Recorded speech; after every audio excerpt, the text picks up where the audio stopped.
All right, good evening. Good evening. I know, it's a weird day, January 2nd. I said, why did they do this to us? But I know it was a scheduling thing. I know it was a scheduling thing, the room is used, so we had to meet. So thank you for getting out in the cold.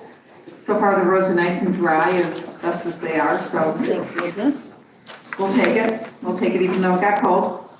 Okay, so as we always do, tell me what you want me to talk about tonight and I'll see if I can make it work. All right, questions, things you want me to cover, things you want to make sure I address, anything? I know it's January 2nd, I know we're barely awake, it's okay.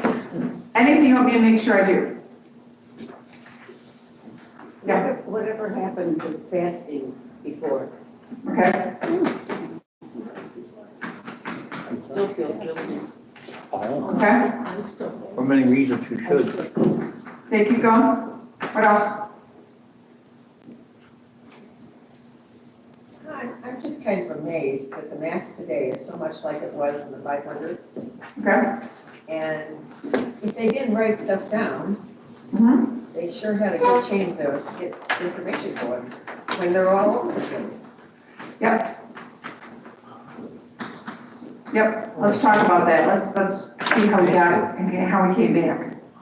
Maybe we can talk, I don't know, I'm not, but, talk about the different rites in the church. Okay. There's different forms of them in. This is a good place to do that. Let me talk about the ritual churches. Okay, at least some of them in general. Okay, when I was reading this book, because I became Catholic as an adult, I didn't know the history, and found it interesting that the priest back used to be to us and all that, so it kind of changes, I guess. Is what Change, yeah, well, I'm trying to get us from Jesus to now, which we'll go through some of that. Hello, we're just getting things on the board. Yeah.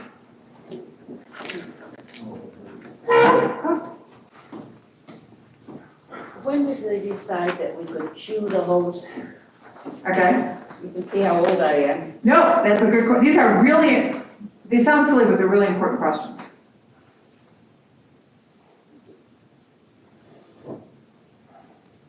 Other things, I want to make sure I talk about, Oh, I know. Yeah. If you go to Mass 2 or 3 times, oh, can you can you receive receive communion? Okay, that's actually a really important question.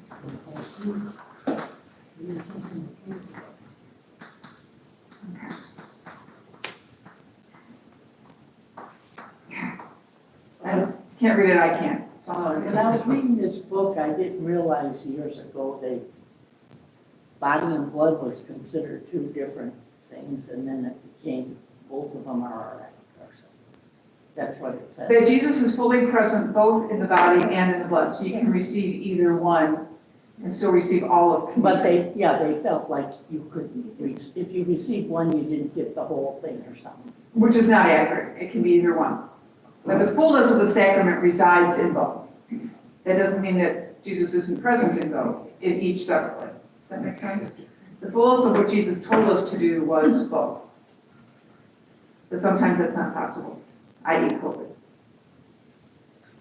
Anything else? Okay, let's do some quick walkthroughs and I'll make sure I kind of try and stop here and then I want to get to some more present day stuff because I think that's more pertinent. Is that fair? Mhm. Yes, Mary. Okay. Okay, so We're alive out here. I think I said, I'm gonna wake up, woo! And put the coffee on, people, let's roll with me here. Okay. It's already. All right. I want to remind you of something I said the very first time. I started talking about a few things. One is that when we talk about sacraments originating in Jesus, right? All right, it is Eucharist that is the first one of origin in Jesus, right? We have no doubt that Jesus did the Eucharist, right? We know that Last Supper story, right? Yes? Yes. So we know that from the very beginning, the first Christians celebrated Eucharist. But the interesting concept, and this is what I want to remind you of, over and over and over again, if you remember nothing else, lex orandi, lex credendi. The law of prayer is the law of relief, or I can't write and talk at the same time. Or orandi. Lex orandi, lex credendi, the law of prayer is the law of relief, the law of relief is the law of prayer. The only way sacraments are real is when we actually do them. Taken out of the actual doing, we lose the meaning of a sacrament. It's in the doing that we begin to understand who we are, what it's about. It's in the doing. Does that make sense? Yeah. Okay? So let's look at the doing. Okay? Oh, look, I actually wrote it up there. Okay. All right. So the early church. The early church, like the very beginning, like the next weekend. Okay? There was always connected in the gathering of the early church, telling the story and sharing the meal. Clear evidence. The community would gather on the day of the resurrection, Sunday. Okay, that's when people say, how come we go to Mass on Sunday? We go to Mass on Sunday because it is the day of the resurrection. Okay, we gather together to tell our story and to share the meal. Okay, in this experience of the meal, they experience the risen Lord, which is different from their ordinary awareness of Him. Okay, in the Gospel of Luke, so Luke's written in about 85, give or take. 85, let's just use rough numbers. Jesus dies in about 30, it's written about 85, so 55 years later. We have the infamous story on the road to Emmaus. How did they come to know the Lord? In the breaking of the bread. The breaking of the bread was one of the first names for Eucharist. Eucharist goes under a lot of names. We're going to hopefully talk about the sheet I gave you. The breaking of the bread was what it was first called. It's one of the first names for it. So when Luke says that, everyone knows what they mean. In the Eucharist, in the meal itself, we experience the risen Lord in a different way than we do every other day of the week. Okay, they made that very clear. They could walk with Him, He could tell the story, but it was in the Eucharist that things changed. Okay, in the meal itself, all right? There is always a link, PDR, passion, death, and resurrection. The central focus of our faith, the point of the Lord, the passion, death, and resurrection is linked to the sharing in the meal. It's part of our identity. It's who we are. It's fundamental. Does that make sense to you? Okay. All right, now, here's the challenge. Earlier than Luke, the very first, the oldest story of the Eucharist is found in Corinthians. Remember, St. Paul is earlier than the Gospels, right? St. Paul would have been a contemporary of Jesus, though he never met the historical Jesus. All right, so you're talking just a little bit after the death and resurrection of Jesus. It's one of the ways we know they were always doing this from the letters of Paul. In the letter to the Corinthians, I just tell people I think it would be a great Lenten job to read Corinthians again slowly. Okay? I'm going to give you the whole context for this because I didn't put it on the screen. Because it's important.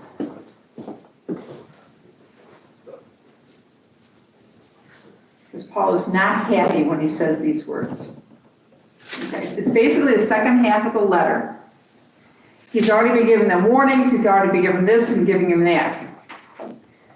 All right, here we go. This is a little bit earlier. I'm starting in verse 17.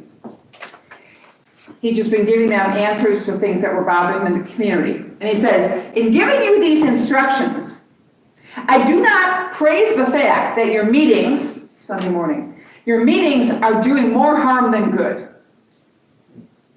They had all these questions. Who gets to come? Who's not allowed to come? How are they supposed to dress? What are they supposed to do? Who gets to sit where? Me. And Paul comes back with, look, in answering all your stupid questions, I do not praise the fact that your meetings are doing more harm than good. First of all, I hear that when you meet as church, there are divisions among you. I hear that. And to a degree, I believe it. There have to be factions among you so that those who are approved might be known.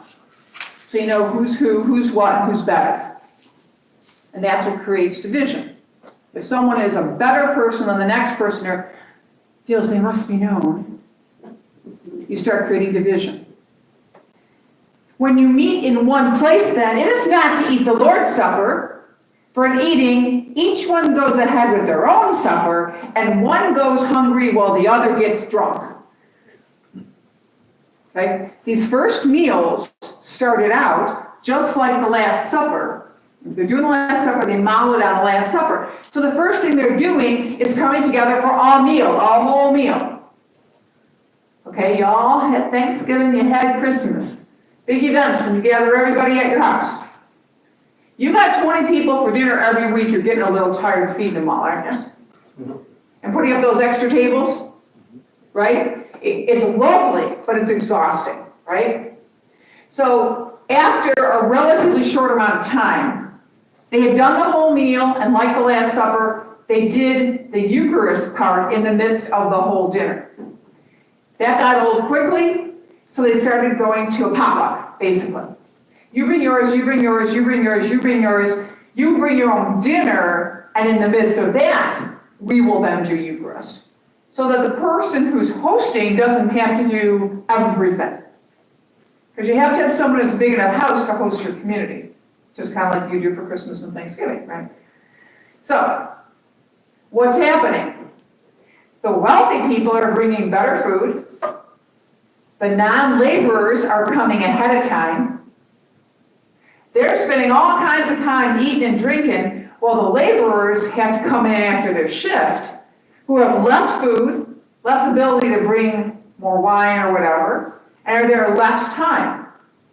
So those who are well-known, the owners, those who have some level of money, are there hanging out, and we're Christians, look how much we take care of one another, and then the poor schmucks come in at the end. So one goes hungry, and another one's getting drunk. Sounds like church to me, says Paul. That. He's not a happy man.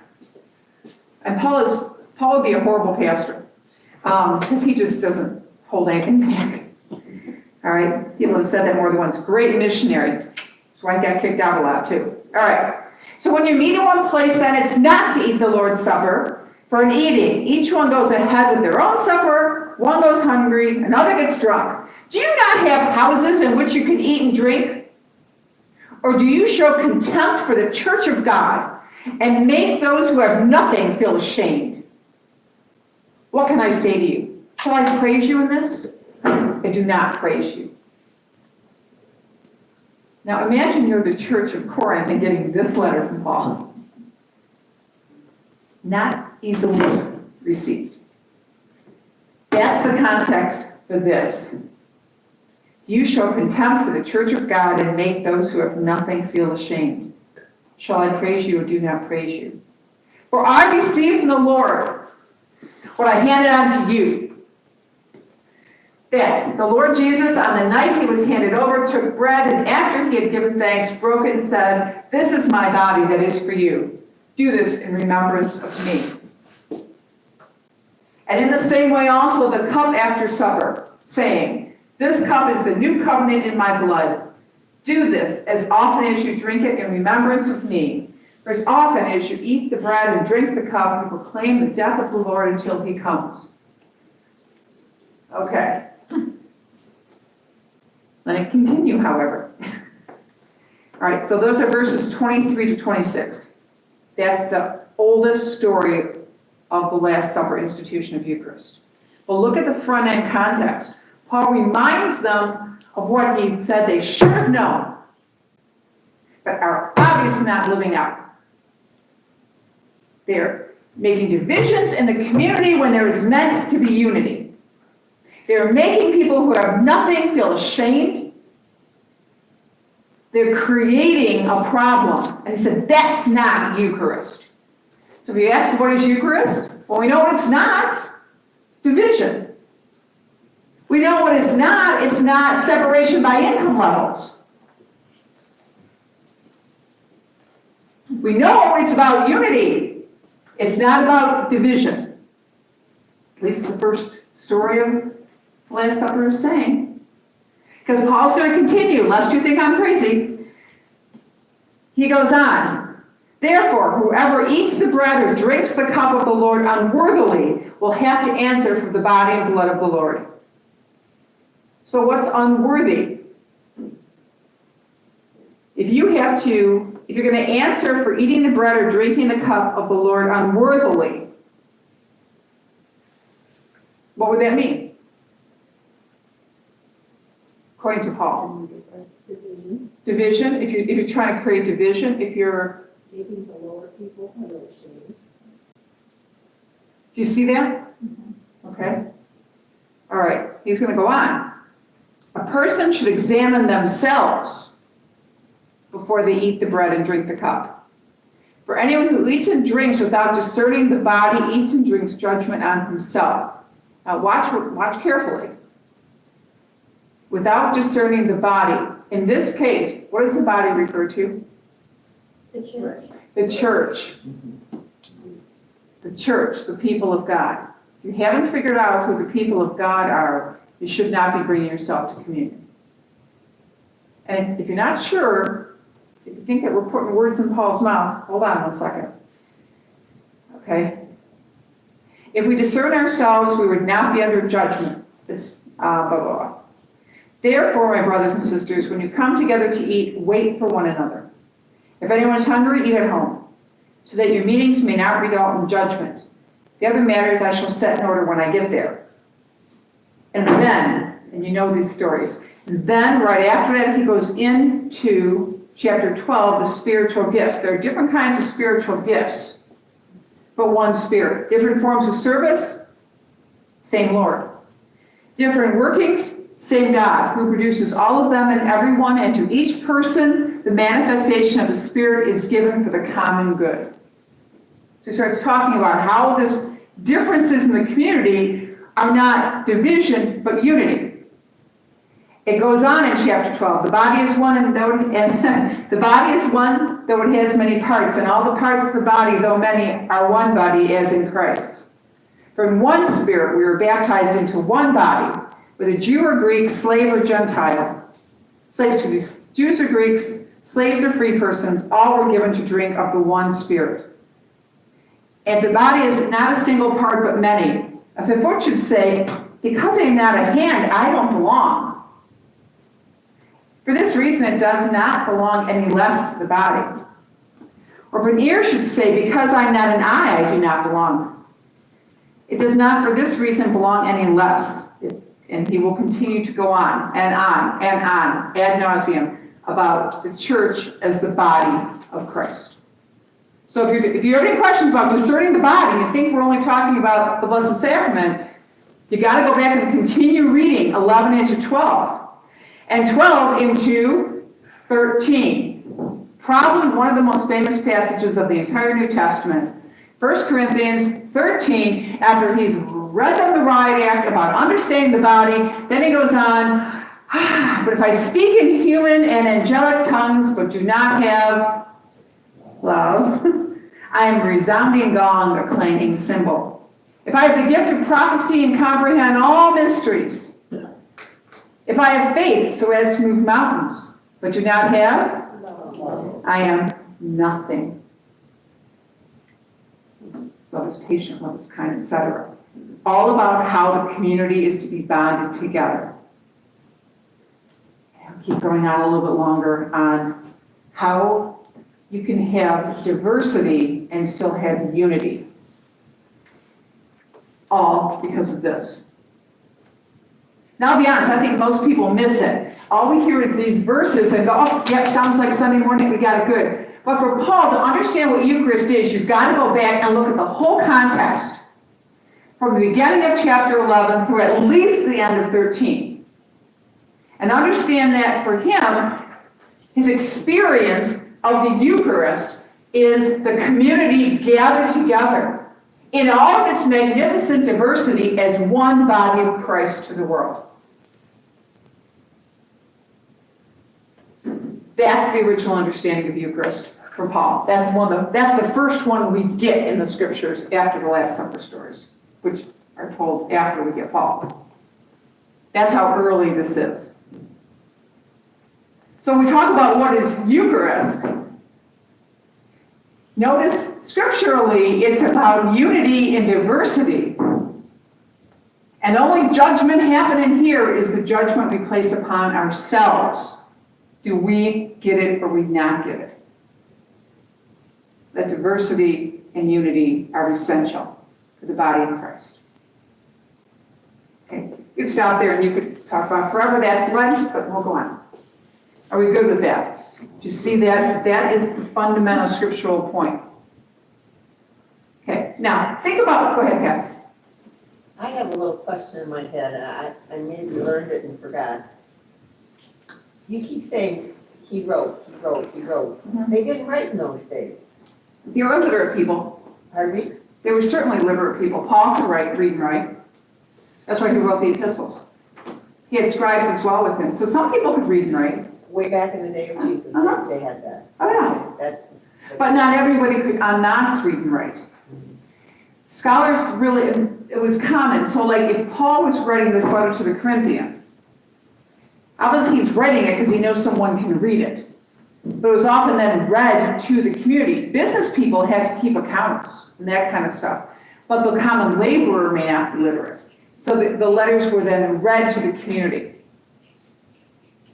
It's why when Mark decides, whoever Mark was, but in 65 to 67, he decides to write down the gospel. He was saving it for posterity, knowing that it would have to be read to some people. Because not everyone was literate, but it had to be written down. Which is another important thing to remember, that much of the community is hearing these stories. They're not actually reading their stories. So that words, you know how when you read to little kids, you create an image as you read with them, right? You change the voices, you kind of act out even with the way you say the words. Anticipate that that's happening here. I mean, when the poor person in the community had to read this letter of Paul to them and call them, "You not get this?" You kind of wonder how he really said it, right? In the letter to the Galatians, Paul actually says, "You stupid Galatians." Not fun to have to say that to the people gathered there, right? But it happens. So yeah, they're literate people, but don't anticipate that everyone's literate. Good? Okay, so let's think about this. So the experience of the Mass in these first few decades after Jesus is a meal. It's a gathering of people who are bound together pretty tightly, right? They're a small grouping in the midst of a larger, Roman world. They may be prejudiced against early on because they're not doing things that everybody else is doing. So they may be bullied, as we would call it nowadays. There's not a lot of rules, right? Someone's leading prayers. It's pretty clear that this section here is going to get repeated almost word for word, because by the time we get to Luke, this wording seems to have stuck. We get the same language. Kind of like on Sunday morning. If I stand up there on Sunday morning, okay, everybody, repeat after me. On the night before he died, Jesus took, blessed it, go on, Broke it, gave it to his disciples. and said, Take take this all. You know the story, why? You hear it, we get it, we go. It would be the same thing. So early on, these, what we would call verses, these particular sentences were probably getting repeated over and over again and were preserved. And then you can see they're preserved all the way now, 21 centuries later. So that kind of, but the rest of it, how they prayed, exactly the order, who was in charge, that would develop. But it's clearly a group that considers themselves a community, gathering, small, little, in homes. Okay? All right, so Luke parallels Paul, Matthew and Mark, change it ever so slightly. It says it's called the breaking of the bread. Now, the Gospel of John is not written till give or take 90 to 100. So now you're talking we're going to rough it out, 60, 70 years after Jesus. By 60 or 70 years after Jesus, it is clear that at least a good portion of the Christian community are very clear that the bread and wine are the body and blood of Christ in a very, very direct way. What we want to call real presence, they didn't have that language. But it's pretty clear that early on, that theology existed. Now, for Catholics in the 21st century, we're going, well, of course. I don't say so, of course. I mean, that's a pretty big deal to be able to root ourselves all the way back to 90. This is a very, very early theology. And also remember, the Gospel of John does not have the Last Supper story that Matthew, Mark, and Luke do. He has the washing of the feet. He does not have the story of the bread and the wine. Okay? John does not have it. His Eucharistic theology is found in chapter 6 with the bread of life, and in chapter 2 with the wedding at Cana, which isn't about marriage. Sidebar. Okay? John's Eucharistic theology is very highfalutin, very, very educated. But what that tells us is it's already there in the Christian community early on. You good with that? Okay. So it's not a later development. Okay. All right. There you go. So, within the first 100 years or so, we started abandoning this whole idea of a full meal. It's way too much work. And by the 2nd century, we went from the breaking of the bread to calling it the Eucharist. Eucharist is Greek. Remember, the New Testament's written in Greek. The first Christians speak Greek. Greek is a language that is common. Greek just simply means Thanksgiving. So we have, it's a meal. It remembers the sacrifice, the passion, death, resurrection. It's called the breaking of the bread, and now it's going to be called Thanksgiving. So, funny, in the United States, when we get to that lovely Thursday in November, everyone goes, are we going to have a Thanksgiving Mass? Some of us just snicker and say, well, we do it every time we get together. Because for us, Thanksgiving is every single Eucharist. We're being a little silly, but that's how it goes. Okay. Okay. Question everybody asks. How does it happen? In other words, how do bread and wine change to body and blood? Now, I'm just going to say this out loud. Again, it's about growing in 21 centuries of Christianity. Over the course of the centuries, we need to understand that we believed in what we now call the real presence. I said by John 6, by the Gospel of John, it's already being believed. But the explanation of the belief is a little muddier. I mean, think about this for a second, just in terms of all of the Christian faith you have. All right, we're in the middle of Christmas right now. Okay, we've got until next Monday to celebrate Christmas. How do you explain to a 7-year-old the meaning of Christmas? The real Christmas.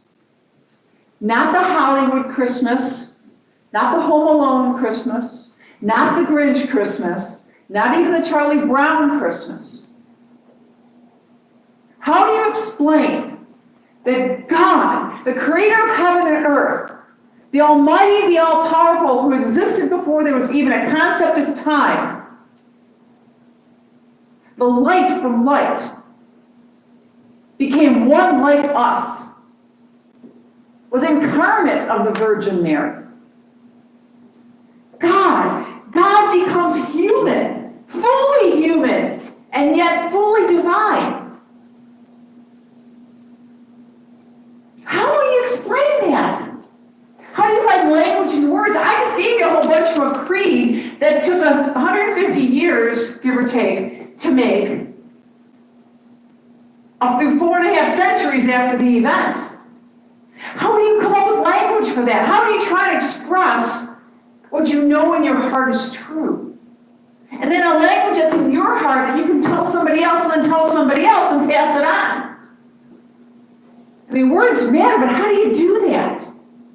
It's a lot of work. And haven't you ever faltered trying to explain faith to somebody?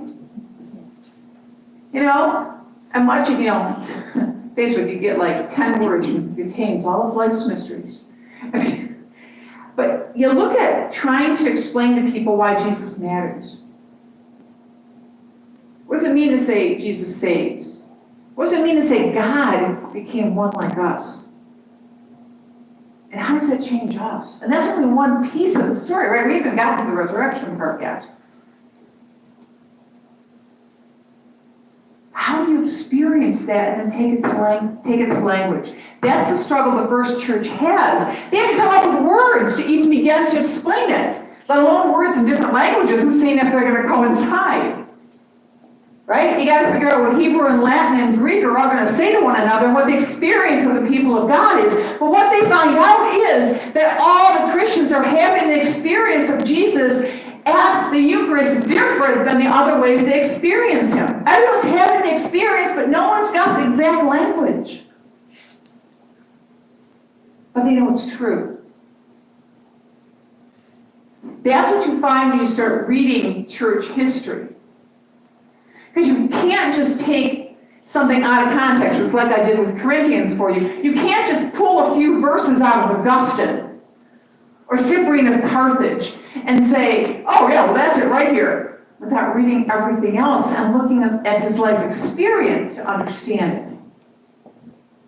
So when I say we have an understanding of what we call real presence, everyone seems to be having it as Christians when they actually celebrate the Eucharist, when they gather with their friends and tell the story and they say those words, and it happens, and it happens again and again and again to every Christian community, but they're trying to come up with how they can tell you what we experience, and yet when you start talking in that mumbling kind of, well, yeah, you do, yeah, I know, but I don't know how to explain this to you except that we can tell we both have this experience.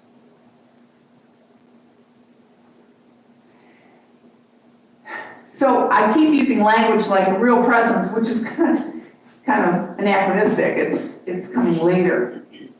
Or some of you even say, what about transubstantiation? Well, that's not going to come for centuries. But it's just one more way of trying to explain the experience. And it's only the experience that is real. Does that make sense to you? It's a bit muddled, but you've got to understand that this is mucky waters to try and put words on God, because you can't control God. All right? So, when we ask the question about what makes it happen, that's already dangerous territory. Because what makes it happen is God. And we don't control God. That would be a sin. Okay? But we know that in the experience of the prayer gathering, it happens. So early on, that is, they don't want to get too crazy, because also remember, we don't have formalized prayers.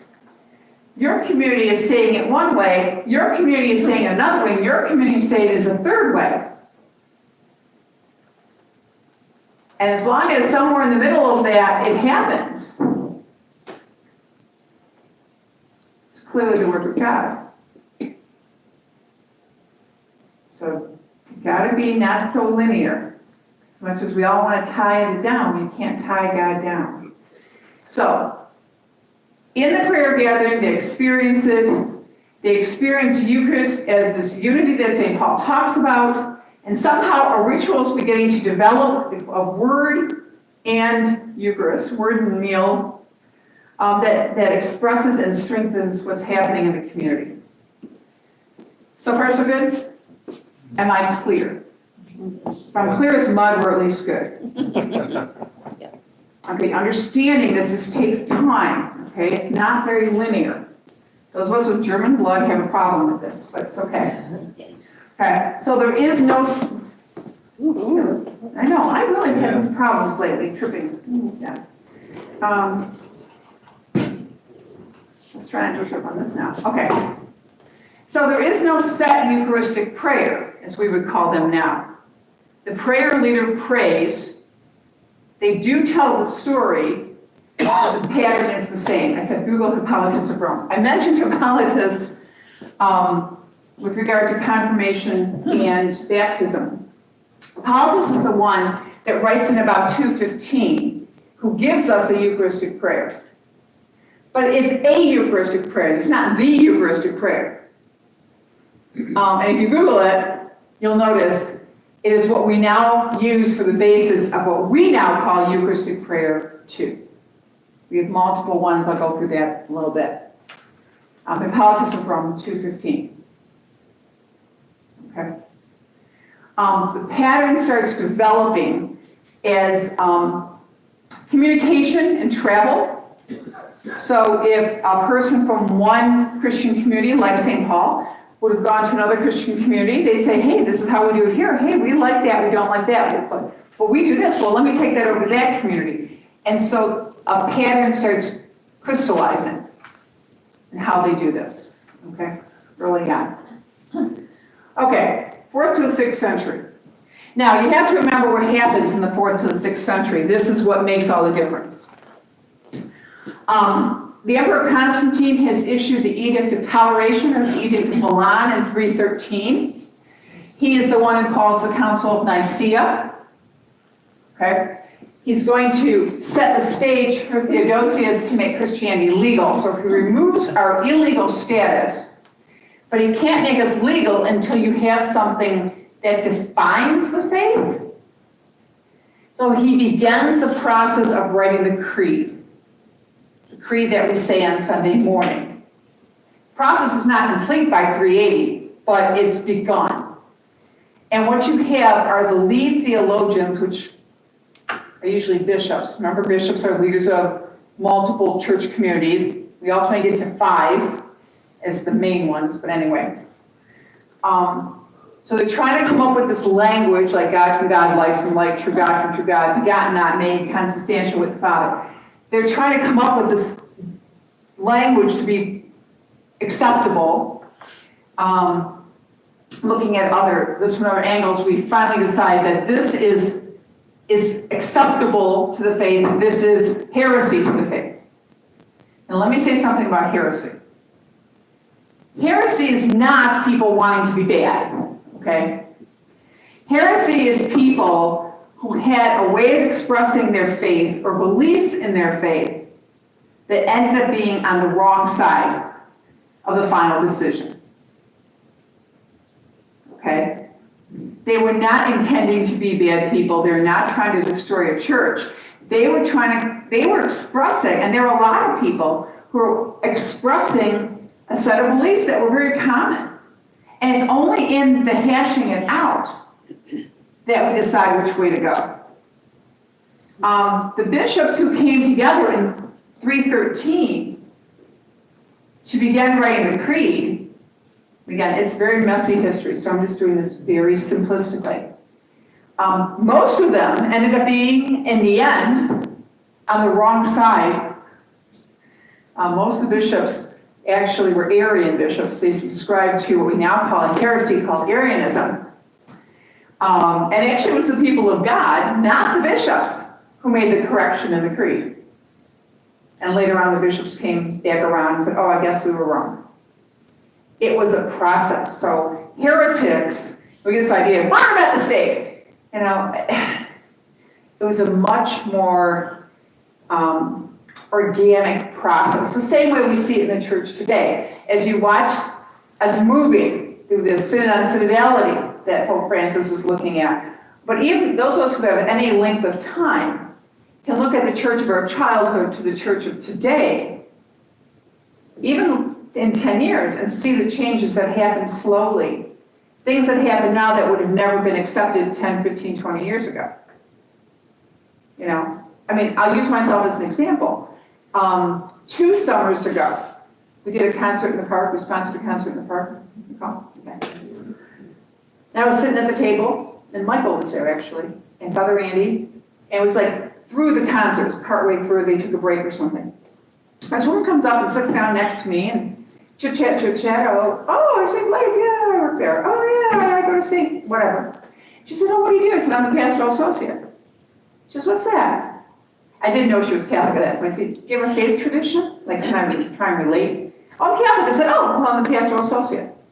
What was it? I said, you don't know? No, I don't know what that is. I said, well, I kind of am the assistant to the pastor, the secretary. I said, no, I love my secretary, but no. I'm the assistant to the pastor. I do everything except the things I can't do, basically. You know, so I don't do sacraments, obviously, but I can do annulments, I can do this, I can do that. You cannot. Yeah, I can. She says to me, are you qualified? Wow. And, okay, to be honest, Father Randy got angrier than I was. Because I've gotten this before, but here's a woman who had never in all her life experienced it, and yet, to me, it's been so common in so many places. Her life experience didn't have it, but it's common. I mean, we've got certification and all this stuff, blah, blah, blah. So that's kind of the process, though, of the whole world church always. You know, there are places in the world that do things that we've never heard of, and there's things that we do other people haven't, but it's this whole moving forward, ultimately, we see what shakes out. It's always been that way. So in the early church, you had to get people together to write this creed.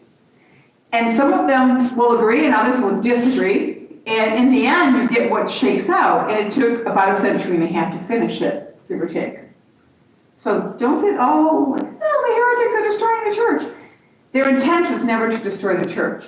Their intent was to express their understanding of faith in the language they had. And together, we grow into a creed, etc. Does that make sense?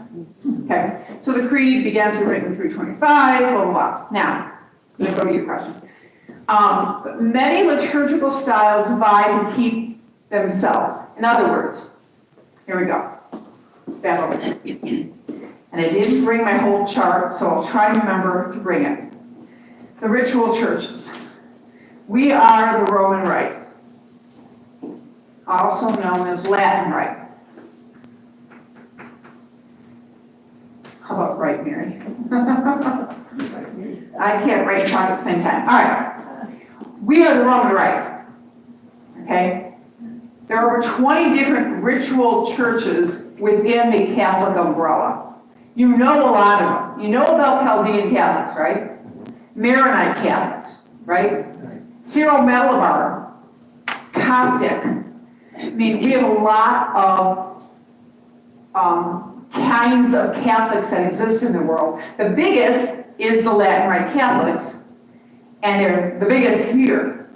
But because Detroit is such a cosmopolitan area, we have a good number of other kinds of Catholics that come and move in our area. This is kind of where you start seeing the ritual churches vying to exist. Okay? Because as much as you want unity, you also want diversity. As much as you want unification and strength that comes in unity, not everyone wants to be the same. There's unity and there's uniformity. Does that make sense? So, in the beginning, and what will continue to happen as the centuries go on until we get here, is ancient liturgical styles. Now, here we go back to the word liturgy. Okay, lex orandi, lex credendi. Eucharist only exists when you actually celebrate. Remember, I went through this word before, the liturgy is the official way Catholics pray. It's our official way of celebrating. So when we say there are different liturgical styles, what we're saying is there are different forms of the liturgy to be Catholic. We have one as a Latin Rite church. No matter what language is, it's still the Latin Rite church.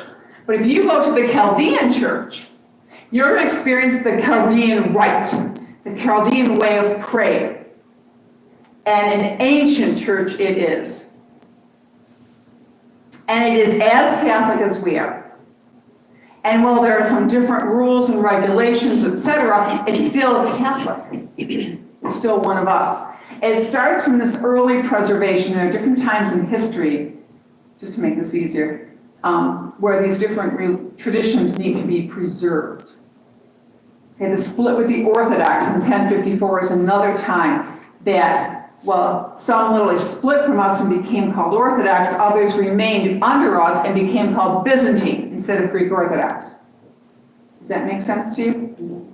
Okay, so that's where the different ritual churches come from, is the church recognizes that there were many ways to pray. Some unified themselves, and the biggest grouping became the Latin Rite or the Roman Rite.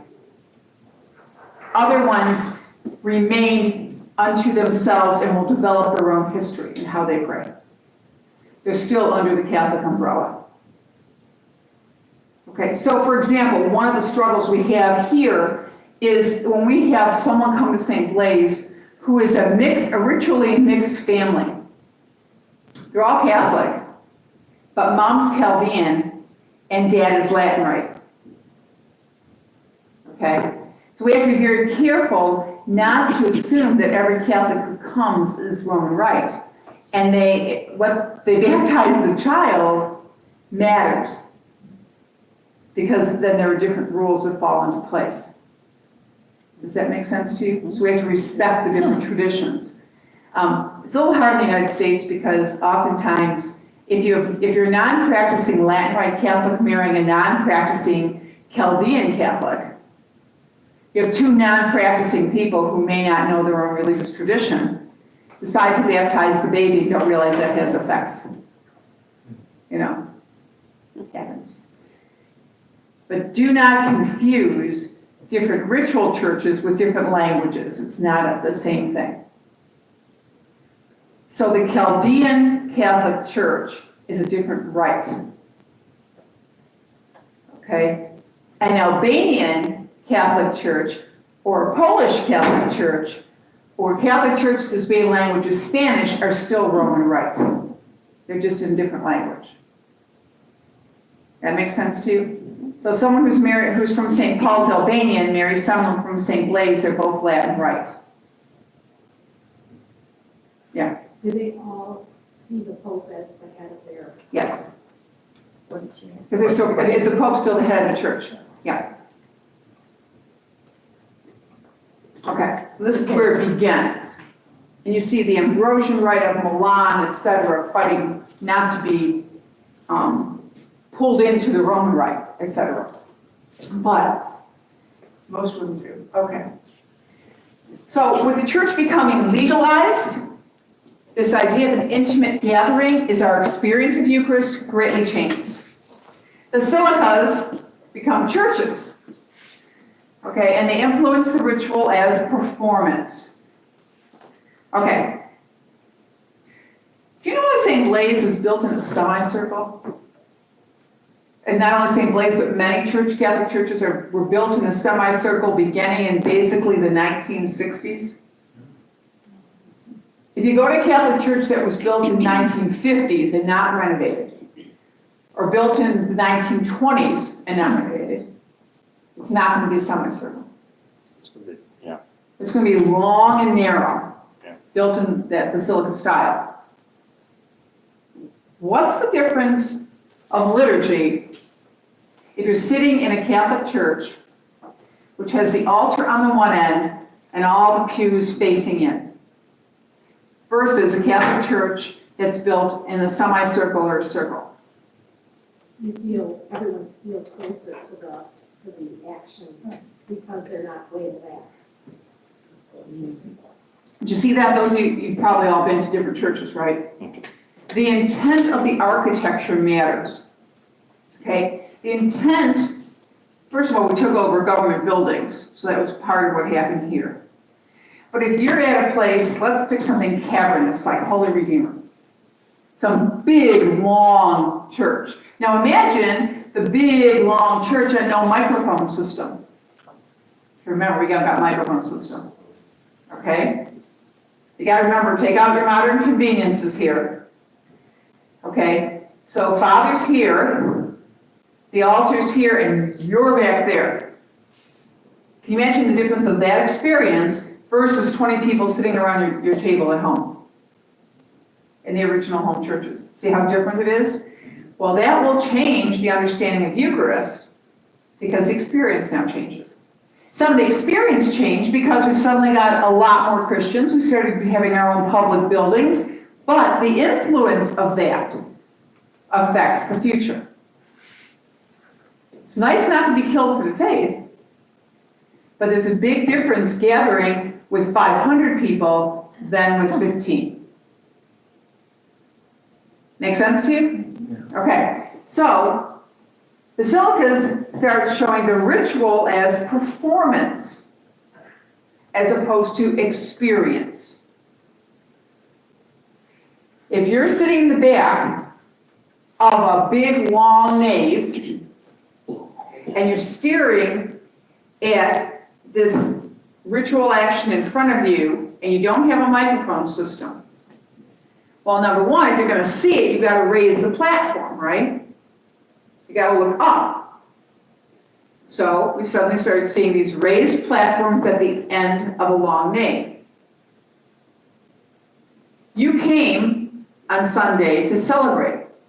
You can't hear what's going on. What are you going to start doing? Fall asleep, daydreaming, or the best of intentions, saying other prayers.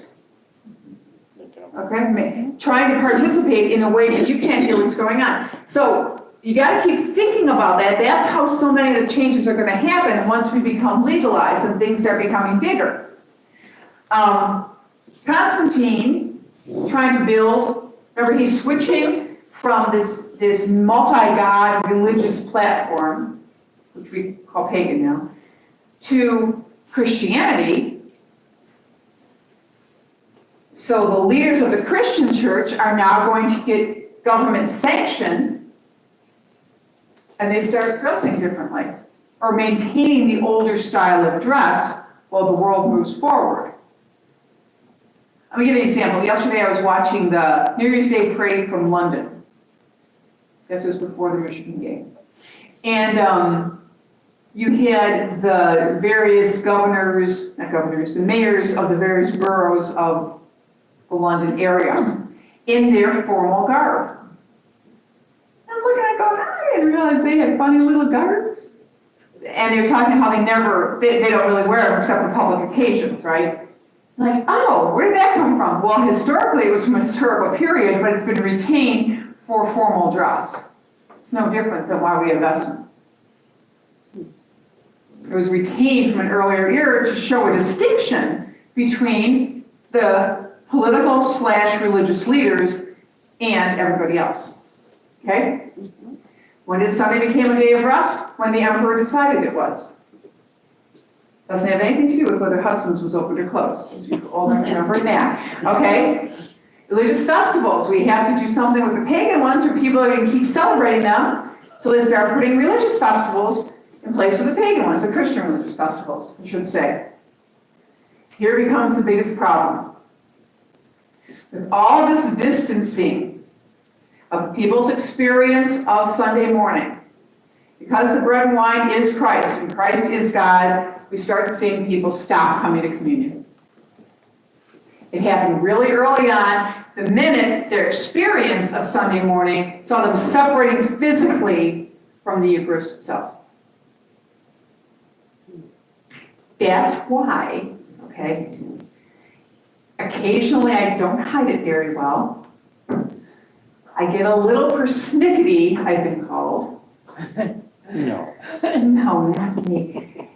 About certain things when it comes to liturgy. Now I admit I can have my strong opinions, but there are some things that super duper matter because lex orandi, lex credendi. The people of God need to have a certain experience if they're going to understand what Eucharist is. And if we start doing things in a way that is just out of convenience, or it's good enough, we start going down a very bad road. Happen to be proven wrong on many a talk. Liturgy planning meetings can be very loud, is that a good way to put it? We have strong opinions, but it is in the discussion that we can move forward, okay? Because things like this happen, okay? What's an example of what you're saying? Like for example, the church says, I'll pick an easy one. The sanctuary area of the church, right? No matter how you decorate it environmentally for a season, must allow the work of the liturgy to flow and must allow for the full active conscious participation of the assembly. That's a big deal. If Vatican II said it wants to send it 150 times, that this full active conscious participation that we started losing here must happen. So get your poinsettias out of the way of the communion ministers. Not that we do it here, I'm not saying that, it happened in another parish, they literally filled the sanctuary area, so the lector couldn't get to the ambo. And I said, that's lovely. My lector can't get to the ambo. They said, have him climb over them. They took down the Stations of the Cross and put up wreaths for Christmas. Why? Well, who wants to think about the passion and death and resurrection of Jesus on Christmas?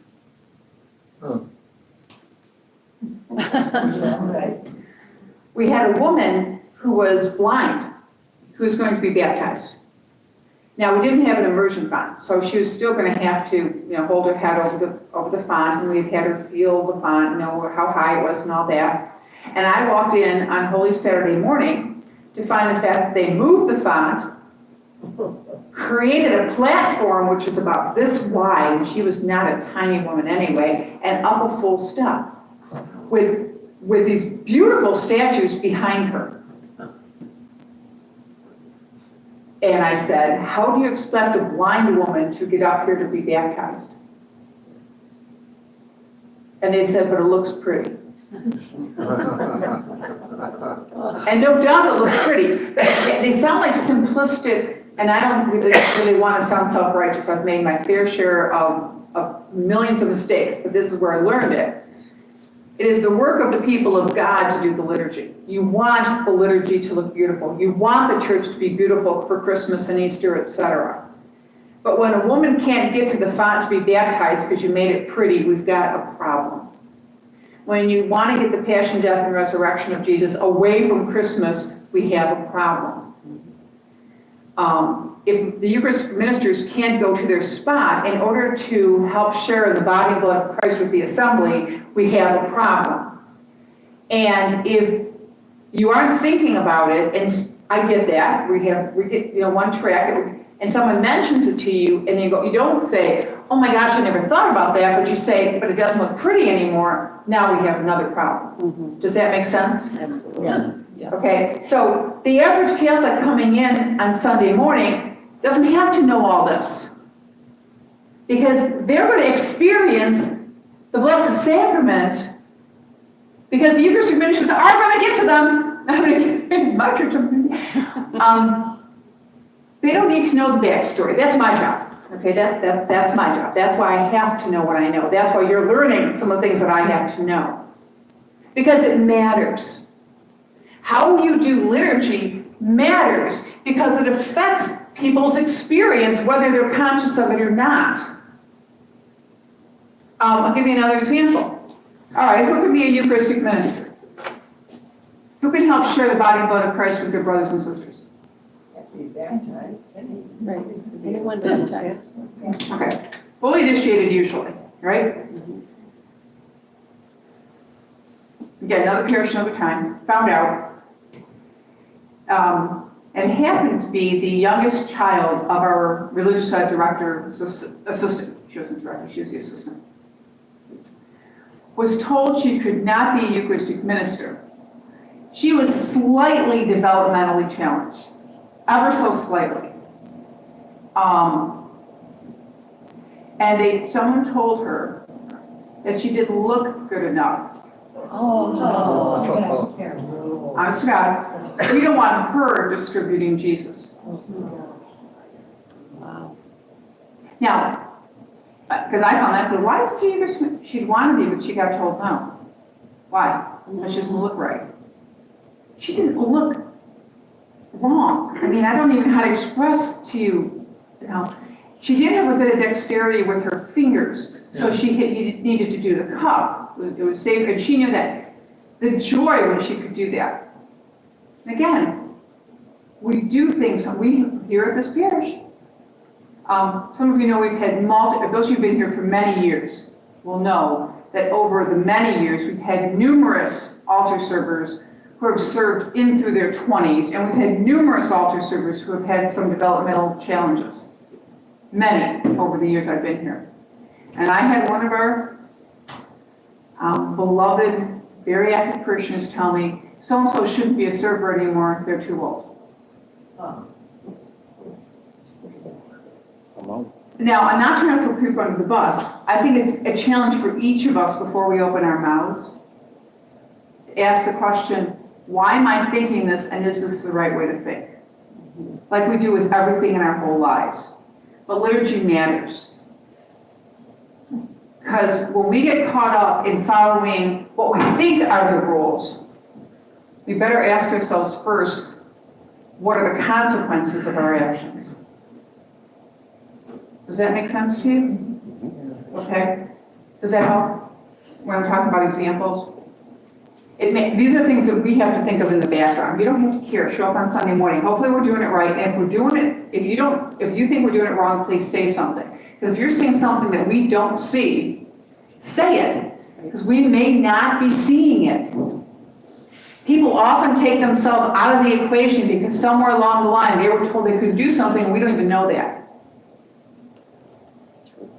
You know, they're too old, they're too tall, they're too short, they're too little, they're too this, they're too that. You know? Sad. Okay, so let's keep going here. Okay, the Greek of the original church, first creeds are written in Greek, the Gospels are written in Greek, moved to Latin because Latin was the language of the people, so it was a good move. That was the original reason it moved to Latin. It's a big controversy to go to Latin. But that way the people could at least understand when they could hear it, what the language was. That was the intent. It was a basic common language. Mass started getting some names. Missa is that dismissal part. You were sent forth. So it became called the ceremony of dismissals because you had lots of rituals happen, like with RCIA, what we call RCIA, or OCIA. The dismissal of the catechumens, etc., which will become less and less. We started getting written rituals. More and more people are writing. Of course, you have bishops, you have theologians. And so different parts of the empire are writing things down and then distributing them within their own geographic area at first. So if you live in Gaul and you live near Paris, there's going to be stuff that's being passed on there. Does that make sense? Yeah. Ultimately, we're going to see it will get pulled together into one umbrella and will keep shifting over the centuries. But that spontaneous idea of the prayer leader of the first church who can pray for their own people and knows them well was going to disappear under the guise of uniformity. And that whole discussion of unity versus uniformity. Okay? I love organization, but too much organization, it can be a problem too. Okay. We started having mass baptisms. We talked about that a little bit. Because suddenly everyone's going to have to become part of the Christian church in order to be accepted in the empire. So suddenly we just baptize everybody. There's no process of conversion, etc., etc. By 600, these prayers are now organized and we get the first official sacramentary, the Gregorian, Pope Gregory's sacramentary, where the prayers are all put together and then disseminated to the empire. Because remember, there was no mass transit, no mass communication, no internet, so getting a book out to the far reaches of the empire is not the easiest thing on the planet, okay? But that was the intent. All this causes, and of course people can't see in here, so all this starts causing a shift. The big philosophers, the big theologians start creating allegorical meanings for even practical parts of what become the Mass. We start having the images of poetry, I'm trying to be broad here, the poetic images, the allegorical images, the metaphorical images start being taken literally. We forget what is poetry and what is literal. This is parallel what happens to our understanding of Scripture as well. And this is going to be a crazy example, but it's as if we thought the Grinch really existed. If you were a child, when you tell your little ones the story of the Grinch, they watch a cartoon, their developmental capabilities think that Grinches really live with the Who's on a dust bag. An elephant carries it around in his trunk. That's how they put their world together. As they grow up, they begin to understand, hopefully, things like metaphor and poetry and that kind of thing. But what will happen in this era is we start becoming literal about our poetry. We start forgetting how to do interpretation, forgetting about metaphor, because we got caught on the linear train. Does that make sense to you? Okay? And remember, like with today, most people are concerned about their daily lives. They're not worried about philosophy. I mean, you don't, usually go home and have big discussions about philosophy, right? You're arguing about grocery bills and how much the internet costs these days, right? And is there going to be an ice storm tomorrow? But theologians, we're weird. We do go home and talk about philosophy. We do, okay? But we start losing it, okay? Despite it all, we still believe in real presence. But we still struggle with how to explain it with language. And so we develop some philosophical ways of explaining it. But by this point, and this is interesting, I'm not going to go down this road too far. It's a whole other talk, Father Randy gave it already. People have stopped going to communion, remember. They remove themselves from the table. We'll ultimately get to the point where they're not allowed to go to communion. Or if you think you're good enough to go to communion, you can get it afterwards. No one was going anyway, so we might as well not stand there waiting for them. Let's just keep going and get the Mass on. Because remember, Mass is now performance. And I'm not trying to be mean about it. It's what you watch, not what you participate in. You can't hear it. Ultimately, people don't speak Latin, so you can't understand it, you can't hear it, you can barely see it. And in best case scenario, people come to be good and holy and pray, and they still believe in real presence. Okay? But again, the philosophers are trying to come up with ways to explain it, and they start emphasizing the explanation more than the reality. And what is people's experience? Staring at it.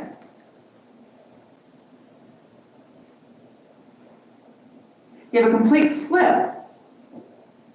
When Jesus said, take this, all of you, and eat it. This is my body. Take this, all of you, and drink from it. This is the cup of my blood, the blood of the new and everlasting covenant that we shed for you and for all, that sin may be forgiven. Do this in memory of me. And they're not doing it. But they don't even know that's the command because it's not in their language. So what happens? We develop this thing called atonement theology and other theologies to explain what the Eucharist is. Not the unity, not the sharing, not the commissioning, not the going forward, but the staring at. Developed a whole different theology. This comes so much later. Okay? That's just one example. So if you're just staring at it, private masses develop. That's no longer community. So Father just says Mass for you. You watch it. It's a holy thing you watch, not something you participate in. Okay? So Mass becomes for the people, not of the people or by the people. And the priest is to do it all.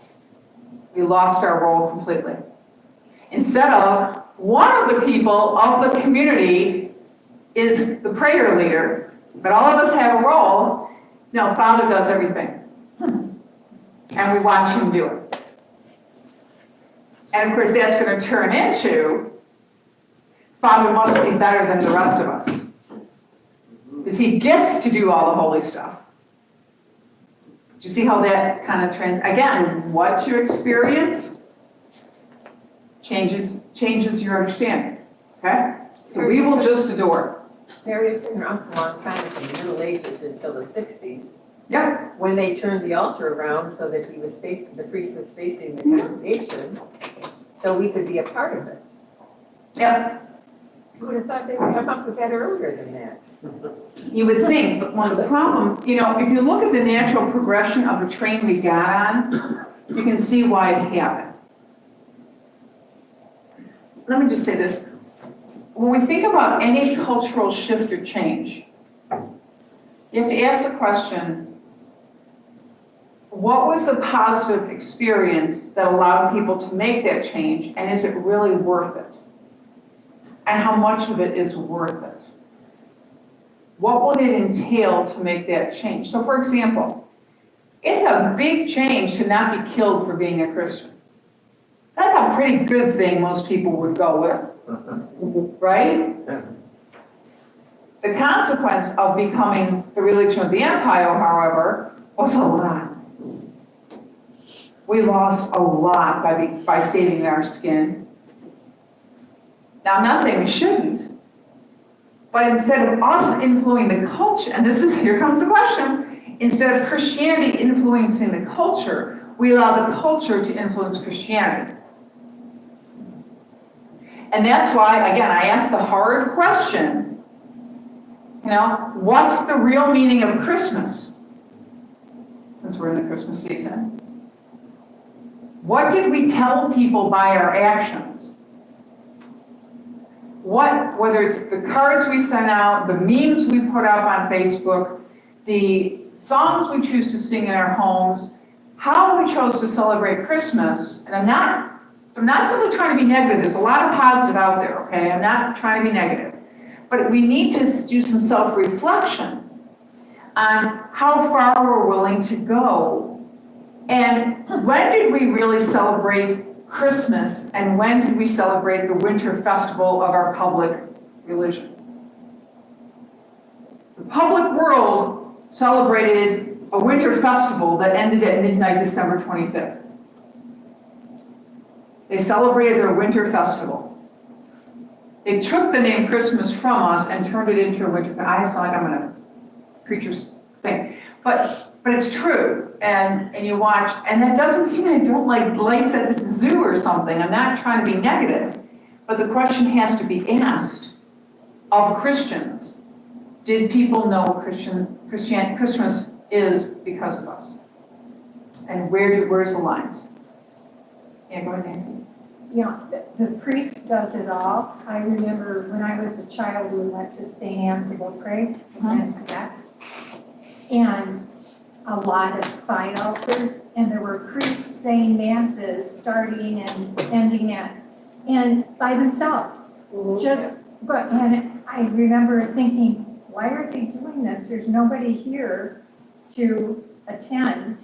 People were walking through to look at the church, but there were like 6 priests saying mass at these different side altars, and they were at different stages of the mass, and nobody there participating, and they did it all. And we make lots of rules to support that, right? So lots of the rules, we have to ask ourselves, I think every so often, that's why we have councils every so often, where did we get derailed, and what was good? What's a keeper, what's not a keeper? And I think it happens in all parts of our lives. But to ask that question, at what point did we fall off the faith train and need to get back on it? And it may have been for very understandable reasons. It's very hard to discern, to use a gospel image, not a liturgy image, but a gospel image of when do you be the good Samaritan and pick up the guy on the side of the road and put him on your donkey and take him to the inn and give the innkeeper money to care for him and pay for him on the way back. And when do you say, I'm sorry, but you're going to have to get your own oil. We don't have enough for you. Go in town and get your own. The gospel gives us both stories. Both are fair and true. We got to discern when's the right story to use and in what situation. That's the struggle of adult faith, is discernment. That's why prayer matters so much. Okay, so let me keep going here. Okay. So here becomes the problem. We got to the point where we lost this almost completely. Because our experience of Eucharist, our experience of the Mass, was so far down the road that the scholastic theologians didn't even care about how we experience it. They just start talking about categories of philosophy. And so we get to the concept of transubstantiation. Now, I'm not saying transubstantiation is bad. I love philosophy, okay? But it really didn't have much, it was not rooted in the experience of the people, it was simply rooted in philosophy. And philosophy that most people don't even understand. The average person doesn't understand essence and substance, and elements and all these other distinctions. But it came from an experience that we are completely divorced from what is happening in the sanctuary, and we as a people have been removed from it. Okay? And so, here we go. This is where Eucharistic adoration came from. It came from an experience of not going to communion, of objectifying the Blessed Sacrament as something we stare at, and in order to get us to look at Jesus, because now the priest isn't even facing us, in a language we do not know if we can even hear it.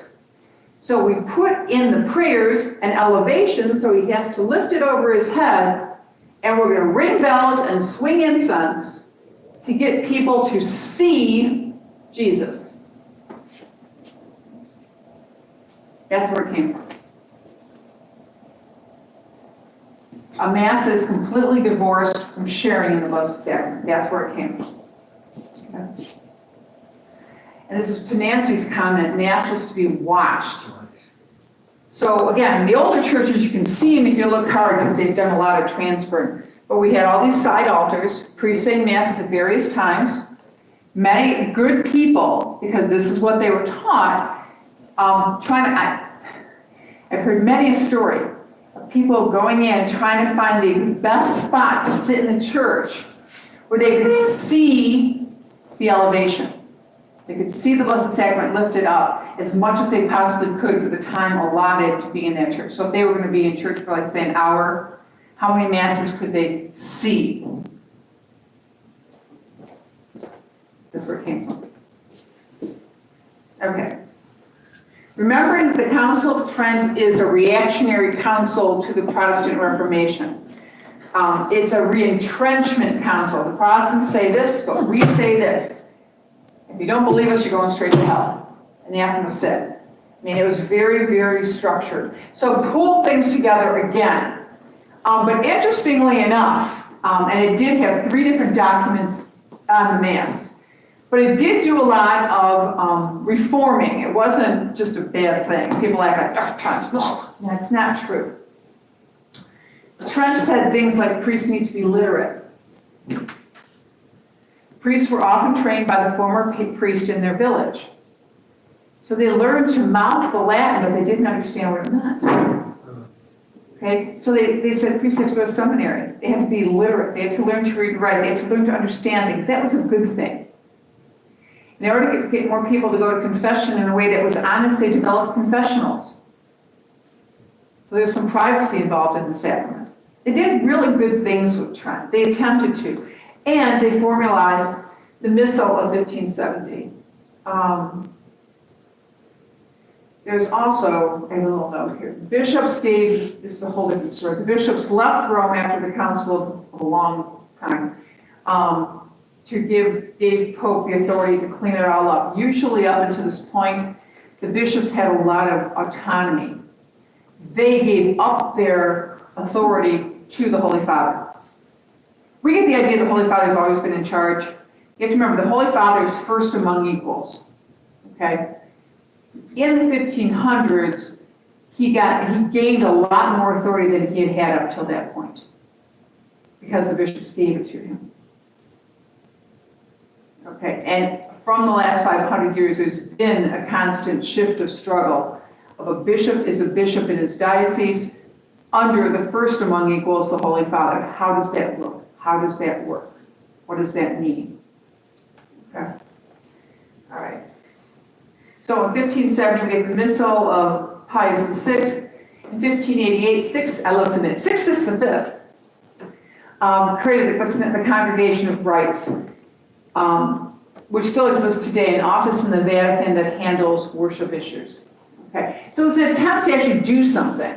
The Missal of 1570 under various forms lasts until 1962, which is the one that Benedict XVI said we could use again, under very restricted guidelines. So when you say people say they want to go to the Old Mass or the Latin Mass, and you notice that Pope Francis had put the restrictions even tighter now.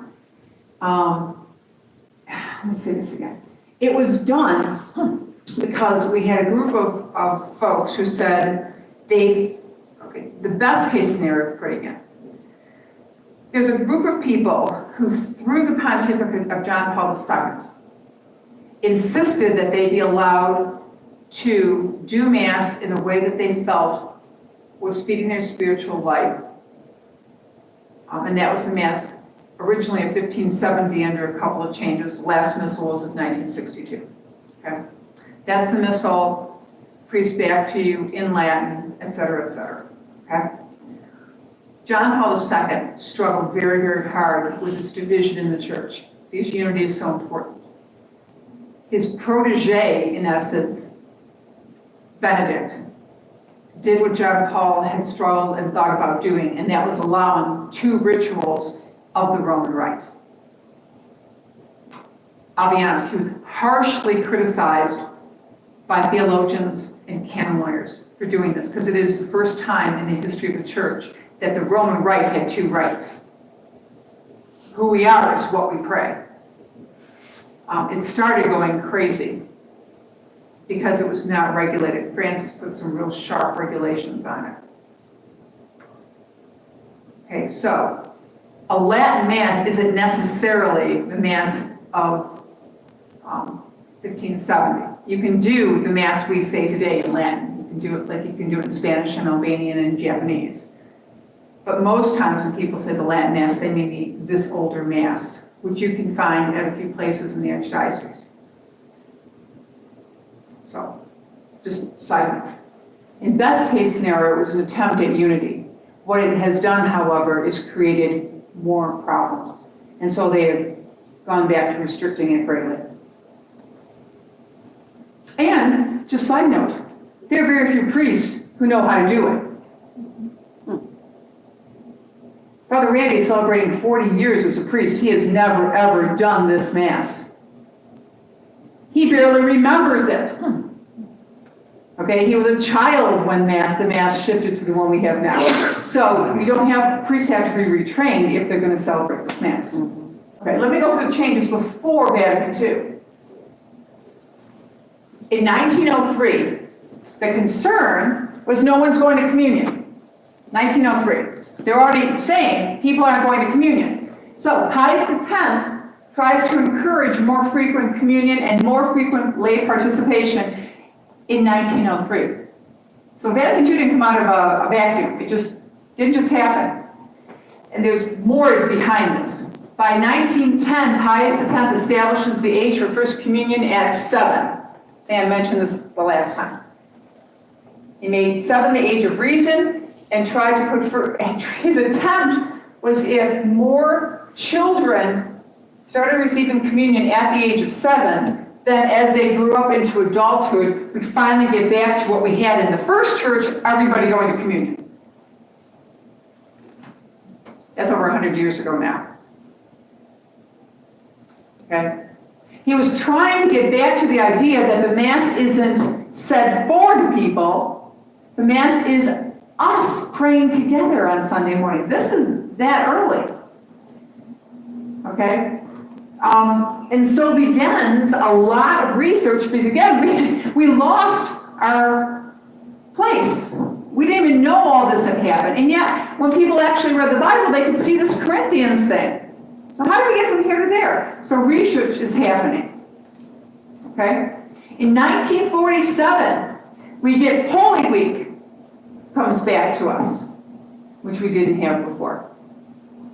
And other changes, including a triduum.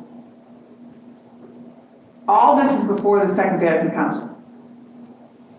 So Vatican II did not happen in a vacuum. There was already for 75 years, let's say, a movement to a renewal of Sunday morning is the people of God gathered together. And with regard to Eucharist, the idea of celebrating and sharing in it, okay? So when did it come about that you have to be properly disposed to go to communion? In other words, you have to not be conscious of being in mortal sin.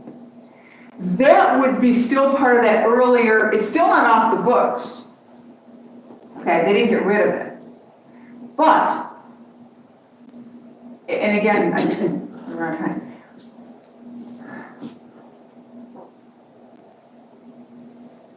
the idea that the gift from Jesus who said, take and eat, take and drink, to a bunch of guys, one who would betray him, one who would deny him,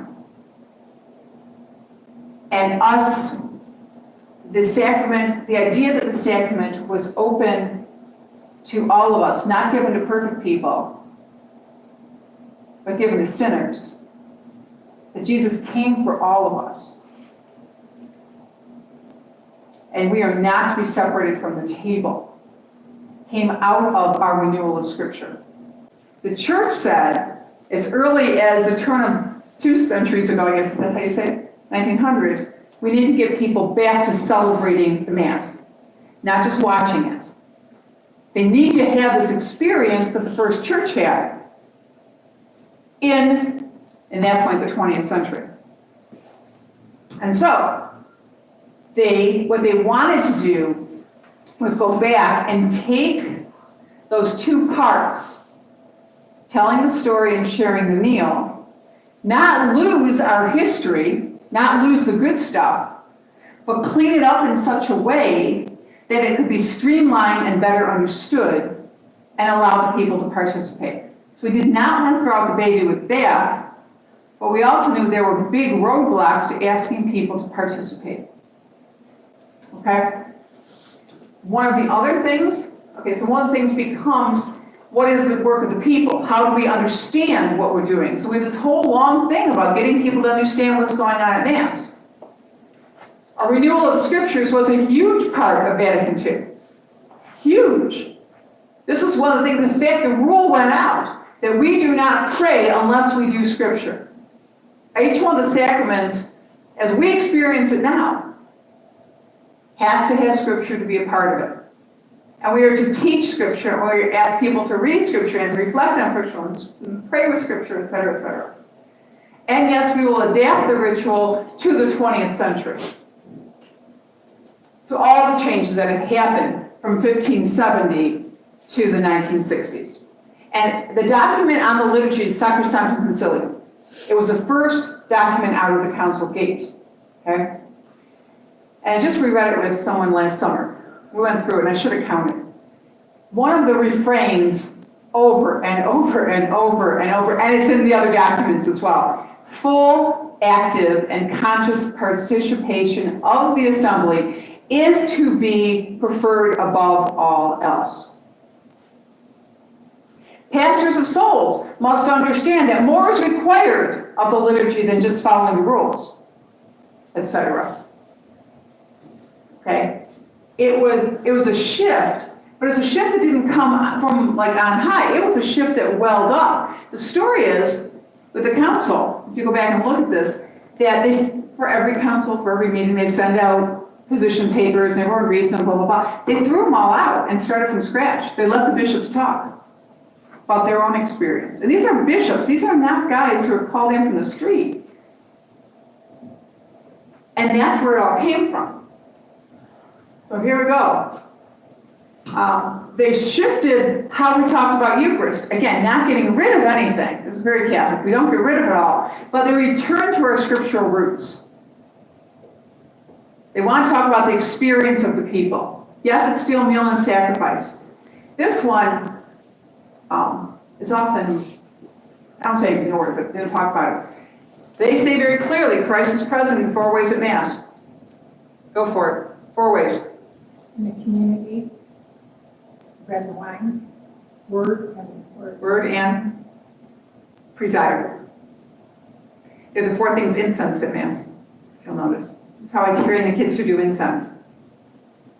Those are the 4 things that are incensed at Mass when we have incense. Liturgy is the source and the summit. I went through that in the first thing. Source and summit. This is who we are. We are people of prayer. This is who we are.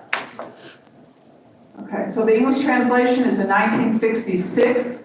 We went to that Mass of 1570 is translated into English first. So I'm old. My first communion was in the translation Mass. I go to the altar of God.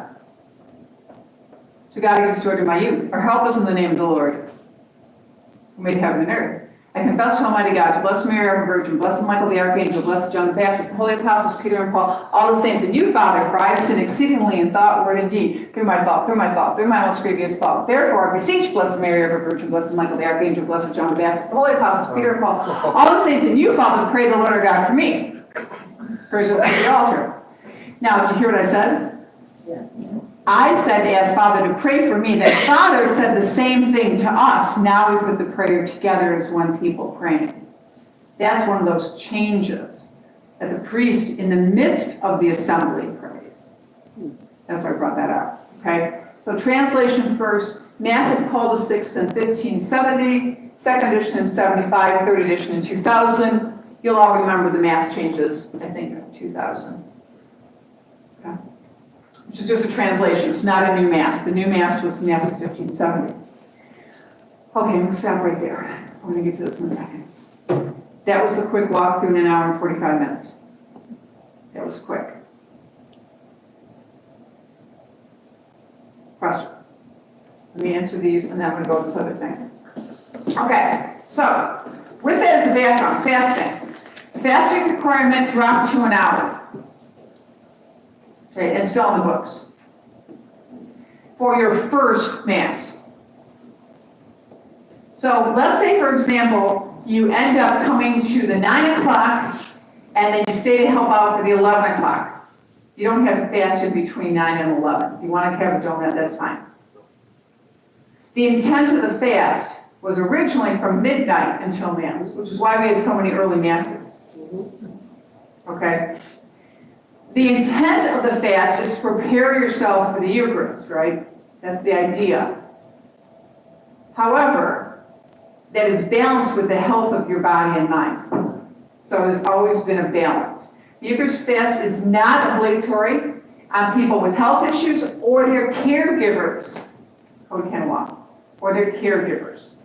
So if someone, happens all the time, is taking care of someone ill in their house, or in a nursing facility, or something like that, the fast is not binding. It's not binding on any other Mass that you go to. Okay? So the intent is there, but the fast is not binding on those groups. We kind of did that. We did that. Cheering the host. This is one of those things that falls into the category of what Sister told you that was passed on in the culture. It was not necessarily passed on in the rules of the church. Okay. How many of you were ever taught when you went to communion, you received communion and then you crossed yourself afterwards? Some of you? Okay. That's never in the rule book. That was a cultural, not a bad thing, but it was a cultural commonality that got passed on by whoever the catechist was, usually it was Sister something or other, who passed on something wonderful she had, but it was never in the rule book. Let me give you another example from today. Everyone's like, no one's going to answer me because they put it that way. What are you supposed to do after you receive communion and you get back to your seat? Sing. Or did God get from himself? The Missal is silent on that. It says nothing. Now, there will be natural things you would think to do, right? Continue the singing of the assembly once you no longer have the Blessed Sacrament in your mouth. So you're not disrespectful. But to continue the singing of the assembly is the intent that if you're offering praise and thanks to God, their prayer time. Sitting or kneeling, it doesn't say. In fact, what it actually assumes is that you're standing.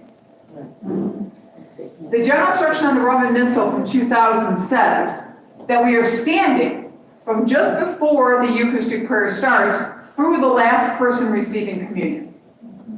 Okay? When the bishop applies it in his diocese, they have some wiggle room, right? They have to apply to the people they have in front of them. When you have everybody from a cloistered group of sisters of 10 to masses at Ford Field, you've got some wiggle room to keep the essence but apply the law appropriately to context. That's up to the ordinary, to the bishop, okay? So when Cardinal Maida was here in 2000, he said, we could choose to do either. Parishes who had a tradition of standing could keep standing. Parishes who had a tradition of kneeling partway through it could keep to the kneeling. It was up. He passed it on to the parish. So to this day, there's some parishes that stand, some parishes that kneel. I'll never forget I did a mission talk in Lansing right after all that, and Lansing went the other way and said, no, you will all stand. And I was in the front row. So I got to my seat and went to sit down, the person next to me yanked me out. Oh yeah, not good for the mission person not to do the right thing. Oops. So there's some wiggle room on that, but it's one of those examples of we have traditions, good and pious customs, let's put it that way, passed on in our families or in our parishes that are great. And so the same thing is with the host. The intent was just let it melt in your mouth because it seems disrespectful to chew the Blessed Sacrament if you're coming from a certain theology. But if you're coming from the theology of meal, like they did at the Last Supper, chewing seems appropriate. So it depends on who told you, would depend on where they were coming from. Yeah? So there was never a rule, so there can't be time to stop it. This one's important. How many times can you receive communion on a Sunday? Every time you participate. Every time you participate in the liturgy.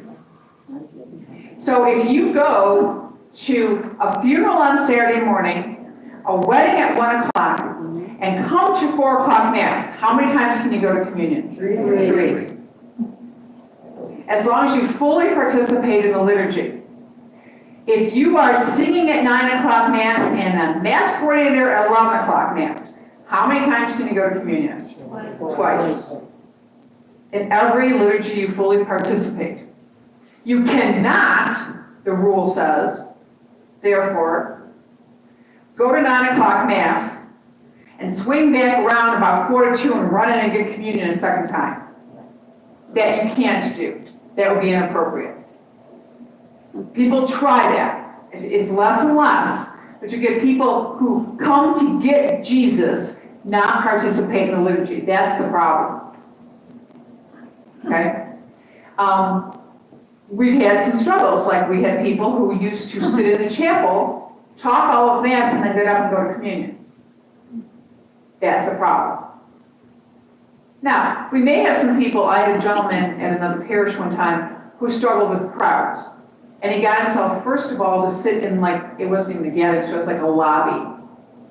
It was everything he could do to stay there. But he paid attention to Mass. And then the ushers got someone to finally bring him communion. Ultimately got to the back row and moved his way in and worked through his concerns and issues. There's some really good, we have to work with people's lives, but the idea that you're just going to come and grab Jesus and go back to breakfast, it's just inappropriate. That's a no-no.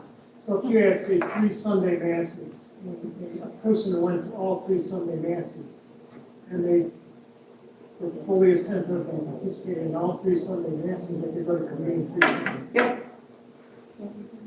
The question that someone would, if I were a spiritual director had, my question is, why are you going to 3 Sunday masses? Because the intent, here's another fun one, because here's the other piece. How many masses is a parish supposed to have? What's the guiding principle? One. The intent is that the whole community gathers together. Go back to Corinthians. The whole community gathers together. Churches originally start out with one and then split when you can't, not everybody fits in. This idea of we'll have convenient times for people is completely opposite of the original intent.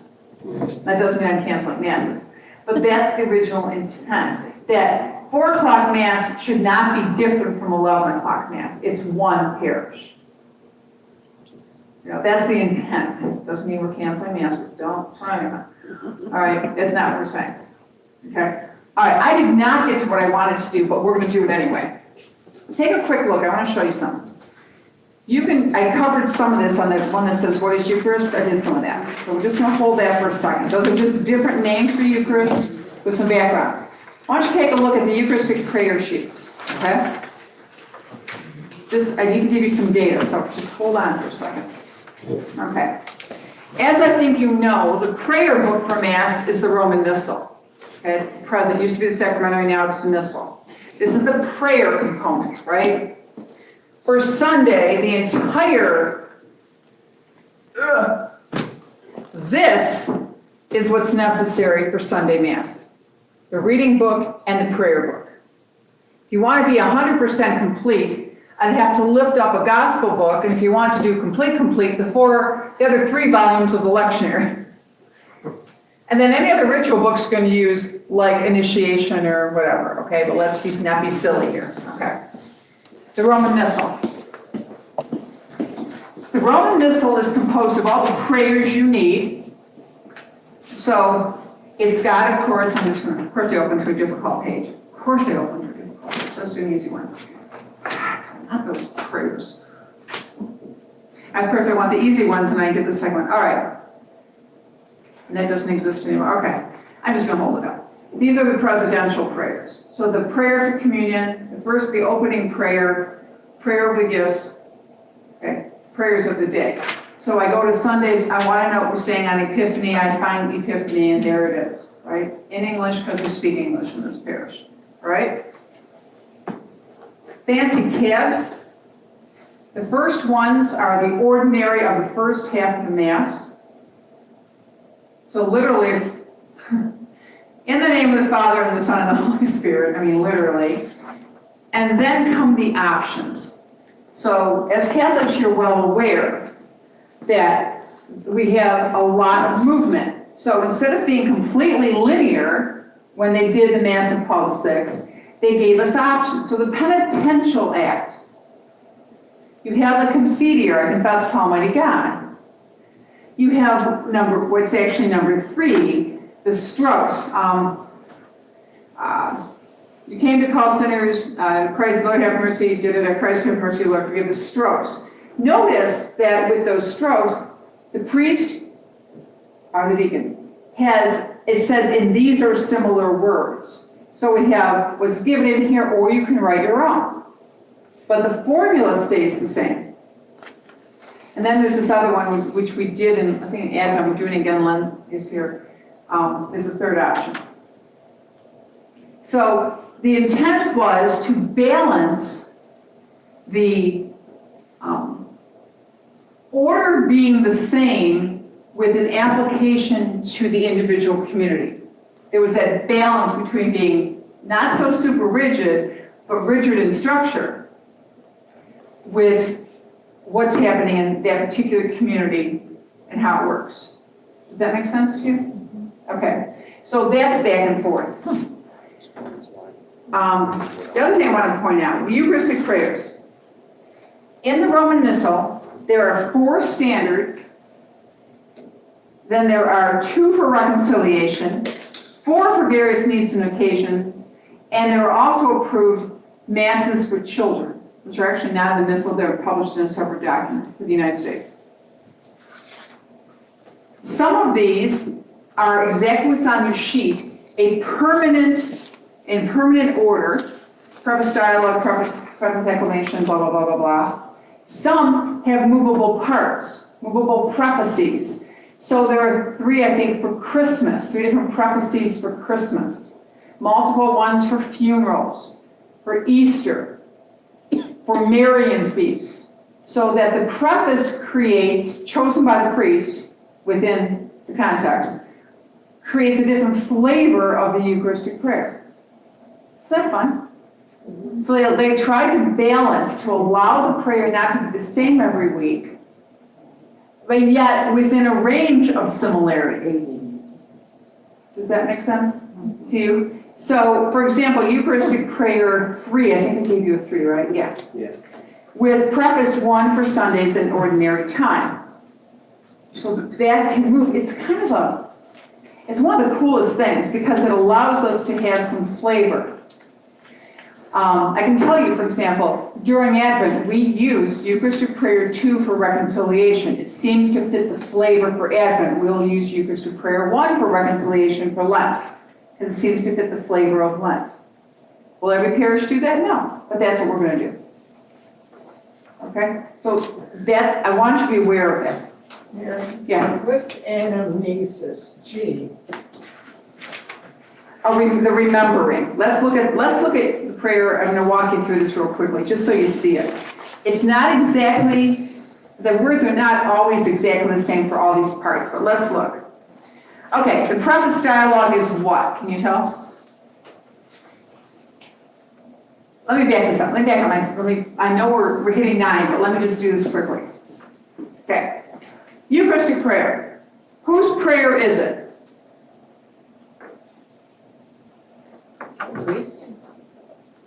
Ours. The priest leads our prayer because you can't have the entire assembly saying the whole thing. Watch. Preface dialogue. I'll play Father. You play the people. How about that? The Lord be with you. Lift up your hearts. Let us give thanks to the Lord our God. It is right and just. Father all-powerful, use the words. Father all-powerful and ever-living God, it is truly right and just, our duty and our salvation, always and everywhere to give you thanks. Lord, Holy Father, Almighty and eternal God, through Christ our Lord. See what I did? The Lord be with you. Lift up your hearts. We lift them up to the Lord. Let us give thanks to the Lord our God. It is right and just. And then Father literally lifts his hands and pulls everybody together. And for us, he says the words. That's the dialogue, and that's why they did the Eucharistic prayers with these dialogue parts, because it's our prayer, but we can't say all the words. So the preface dialogue is that, the Lord be with you stuff, the back and forth. The next section is the preface, which talks about something wonderful God has done for us. Remember, Eucharist equals Thanksgiving. Preface acclamation is the Holy Holy. Okay, that's the front end of the Eucharistic prayer. Notice if we have incense, we're standing by this part. This is where we start. Okay, and that is why when we kneel halfway through, the rules don't tell us to do that, but we have a history of it, so the Cardinal might have let us. All right, now, here we go. You are indeed holy, O Lord, and all that you have created rightly gives you praise. For through your Son, our Lord Jesus Christ, by the power and working of the Holy Spirit, you give life to all things and make them holy, and you never cease to gather a people to yourself, so that from the rising of the sun to its setting, a perfect sacrifice may be offered to your name. Here we go. So his hands are extended, holding the prayer of the people up. Here we go. Therefore, Lord, we humbly implore you by the same Spirit graciously make holy these gifts we have brought to you for consecration, that they may become the body and blood of your Son, our Lord Jesus Christ, at whose command we celebrate these mysteries. So that's the epiclesis. That's the epiclesis. This motion is called an epicletic motion, and whether it's the blessing at the end of Mass with one hand or confirmation with two hands, it's always that prayer of calling the Holy Spirit down. So when he calls the Spirit on the gifts, it's the epiclesis. Okay? Okay? And you see him do it. It's that hand motion. You'll see it. Okay. Then on the night he was betrayed, he himself took bread and giving you thanks, he said the blessing, broke the bread, gave it to his disciples, saying, Take this, all of you, and eat it. This is my body, which will be given up for you. In a similar way, when the supper was ended, he took the chalice, and giving you thanks, he said the blessing, gave the chalice to his disciples, saying, take this, all of you, and drink from it, for this is the chalice of my blood, the blood of the new and eternal covenant, which we poured out for you and for many for the forgiveness of sins. Do this in memory of me. The institution narrative. The institution of the Eucharist. That, the story of the Last Supper is always there. Okay? Those two together. Okay, here's my heavy theology. There are those who say, what does it happen? They will say the institution narrative. Others will say, what does it happen? It happens together, the epiclesis through the institution narrative. Remember I said, early in the church they would never have asked that question. So if you want to put a pin in it, minimally the Western church says the institution narrative. Most theologians would argue it's both. But we don't control God, so you can't really, no, that's a crazy question. We don't get to control God. But we would say the epiclesis through the institution narrative, whichever you prefer. Depends if you stand in the West or you stand in the whole world church. All right, the mystery of faith. What's that? Moral acclamation, right? You proclaim your death, O Lord, or one of the other options. Because it's our prayer, not just his. All right, here we go. The anamnesis is the remembering. Therefore, Lord, as we celebrate, here we go, the memorial of the passion of your Son, his wondrous resurrection and ascension to heaven, and as we look forward to his second coming, we offer you in thanksgiving this holy and living sacrifice. We remember the early theology, passion, death, and resurrection, PDR. We always have to remember the PDR. And we offer it back to you. Okay? Then, I'm going to jump down a little bit. May he make of us an eternal offering to you, that we may obtain an inheritance with your elect, especially with the most blessed Virgin Mary, Mother of God, and blessed Joseph, her spouse, with your blessed apostles and glorious martyrs, with St. Benedict, St. Blaise, and anyone else you want to name, and all the saints on whose constant intercession in your presence we rely for unfailing help. And, going down farther, be pleased to confirm in faith and charity your pilgrim church on earth, with your servant Francis our Pope, with Alan our Bishop, the order of bishops, all the clergy, and the entire people you've gained for your own. The intercessions. We always pray with everybody. We pray with the world church, those who have gone before us, and those who are present now. It's a sign of our unity. There's never a time we're not praying in unity. It's back to that original idea. We always pray together. Which is one of the great comments about reconciliation in the church. No matter how divided we are in ideas, we come to the same table. That's why we talk about Eucharist as a sacrament of reconciliation. It's that we don't have to see eye to eye to come to the same table. And that teaches us the same thing. If you've ever had the experience of having a big old fight with someone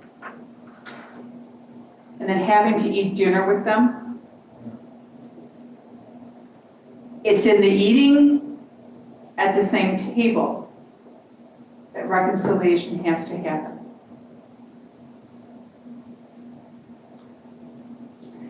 We begin to realize there's something more fundamental than our differences.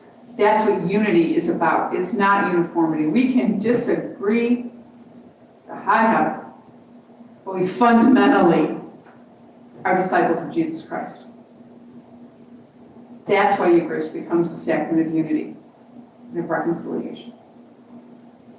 Doesn't mean we're going to see eye to eye.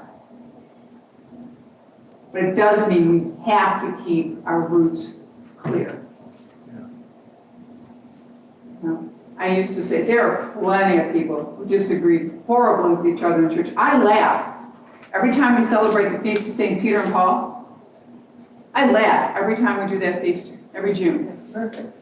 Do the opposite sense. Completely opposed to one another. Yeah. Oh, I told Peter off. It's like, and yet, we put their feast together for a reason. Because we've got to always remember we are Christians first. We are united under Christ first. Even if we should disagree on everything, we fundamentally agree on the most important thing in our lives. So we always pray with everybody who has gone before us. We pray together. We hold this unity that St. Paul told us we had to hold all the way through every Eucharistic prayer. And then we end with, through him, with him, in him, the unity of the Holy Spirit, all glory and honor is yours, Almighty Father, forever and ever. Amen. The doxology and the acclamation. There's your parts. In some parishes, Yeah. the whole community says through him, with him, and in him.